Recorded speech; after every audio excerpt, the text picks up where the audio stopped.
আমরা এই দেশটাকে স্বাধীন করেছিলাম, যে উদ্দেশ্যে আমরা দেশটার বিজয় দিবস পালন করতে চেয়েছিলাম, 54 বছরে সেইভাবে সকল ক্ষেত্রে সকল সেক্টরে স্বাধীনতা এবং বিজয়ের স্বাদ আমরা অর্জন করতে পারি নাই। সম্মানিত ভাইয়েরা, তার জ্বলন্ত প্রমাণ হচ্ছে আজকে আমাদের এই বিজয় দিবসের ডিসেম্বর মাসে স্বাধীনতার অদন্ত প্রহরী আমাদের হাদির উপর আজকে প্রকাশ্যে গুলি করা হয়েছে। সম্মানিত ভাইয়েরা, পার্শ্ববর্তী দেশের পেপসিকশনে আমাদের এই দেশ এই 54 বছর পরিচালিত হয়েছে।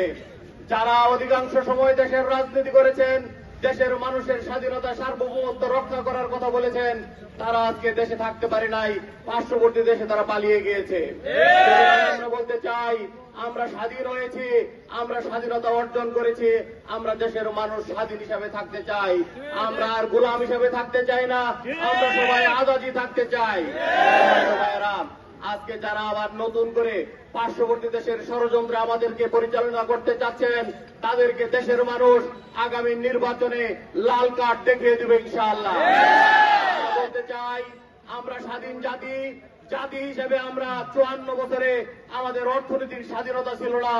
বসুন্ধরা টিস্যু অশুদ্ধতার বিরুদ্ধে এক বিন্দুও ছাড় নয়। আমাদের সাংস্কৃতিক স্বাধীনতা ছিল না, অর্থনৈতিক স্বাধীনতা ছিল না, পরাধীনতার শৃঙ্খলে আমরা আবদ্ধ ছিলাম। আমাদের পার্শ্ববর্তী দেশের কাঁটাতারগুলো আমাদের জন্য নিরাপদ ছিল না, ফেলানীদেরকে এই কাঁটাতারে ঝুলিয়ে রাখা হয়েছিল।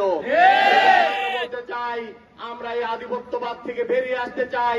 আমরা নিজেদের স্বাধীনতা, নিজেদের বিজয় দিবস আমরা নিজেরাই রক্ষা করবো ইনশাআল্লাহ। এই ক্ষেত্রে এক হাদিকে মৃত্যুবরণ করে, এক হাদিকে টার্গেট করে আপনারা হত্যা করে দেশের স্বাধীনতা সার্বভৌমত্ব রক্ষা শেষ করতে পারবেন না। বাংলাদেশের প্রতিটা ঘরে হাদি জন্মগ্রহণ করেছে। প্রত্যেকটা যুবক সমাজ আজকে হাদির ভূমিকায় তারা অবতীর্ণ হবে ইনশাআল্লাহ। 26-এর যে নির্বাচন, এই নির্বাচন বাংলাদেশের স্বাধীনতা সার্বভৌমত্বের রক্ষার নির্বাচন। এই নির্বাচন আধিপত্যবাদের বিরুদ্ধে আমাদের এই নির্বাচন সকল মেহনতি মানুষের পক্ষের নির্বাচন হবে। আমরা সম্মানিত ভাইয়েরা সকল গোলামি করেছি, আমরা আর গোলামি করতে চাই না। যে অবস্থায় আমরা আছি, সকল মানুষের অধিকার নিশ্চিত করাই হবে আমাদের এই 26 ফেব্রুয়ারির নির্বাচনের মূল দায়িত্ব। সম্মানিত ভাইয়েরা, এই ক্ষেত্রে দেশপ্রেমিক জনগণ, বিশেষ করে যুবক সমাজ, যাদের বয়স 18 থেকে 35, তারা তিনটা নির্বাচন দিতে পারে নাই। আমরা মনে করি আগামী নির্বাচনে স্বতঃস্ফূর্তভাবে মুখর পরিবেশে নির্বাচনে ভোট দিতে তারা যাবে।